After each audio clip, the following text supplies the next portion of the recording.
Alright y'all, I'm going to talk to you in this video on how to use a matrix to solve systems of linear equations. So this is actually a problem from 9-2, and it asks you to find the partial derivative for x and y, set them to equal 0 to solve. So I've already done that part. Okay, derivative with respect to x is here, and then with respect to y is here. Okay, and both of those equal to 0. I just got them in the same formatting. When this one's equal to 0 up here, subtracting that 36 over will get you to this negative. Now, why it's important that they're in the same formatting, x first, then y, then equal to the constant, is because that's how we're going to set it up in our matrix. Okay, each of these different place values represent different columns. So our x will go first, then our y, and then our constant. So this will look like 6, 10, 0, because I'm only going to put the coefficients of these variables. I'm not going to put the variable itself. So then the next one would be 14, 6, and negative 36. And that's my second row is the second equation. So this right here is a 2-row by 3-column matrix, and that's going to be important on how you type it in. Okay, so what I'm going to have you do is use the Desmos matrix feature. Okay, so it's desmos.com/matrix, and I will have this available for your test as well.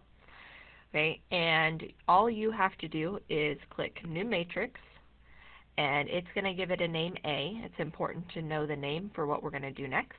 Okay, but we're going to make sure that our matrix is the right size. Okay, so it was 2 rows for the 2 equations and 3 columns for the first 2 variables and the constant. And then we're just going to input those numbers that we just talked about. Okay, so they were, again, 6, 10, 0 for the first one. So 6, you can just tab over 10, and then 0. And then on the next one,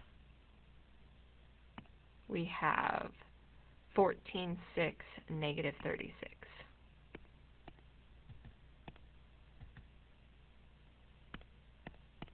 Okay, so hit enter. That will submit your matrix, and now all the things that you can do to a matrix are already inputted here.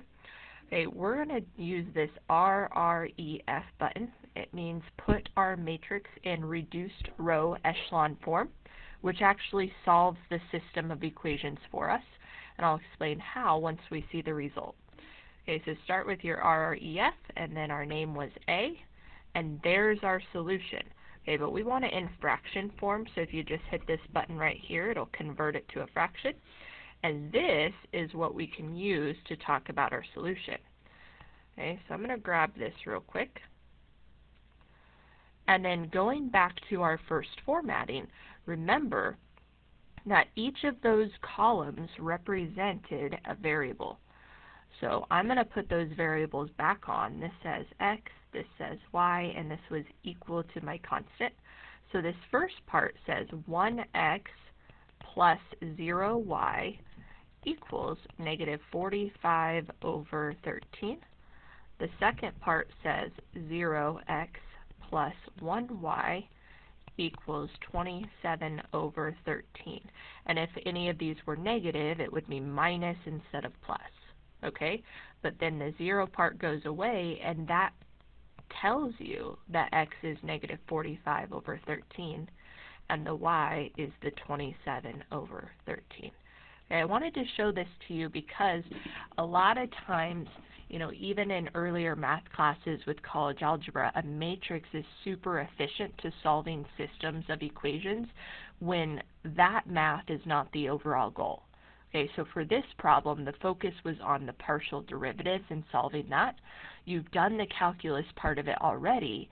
This is the algebra shortcut to get you through that part a little bit faster.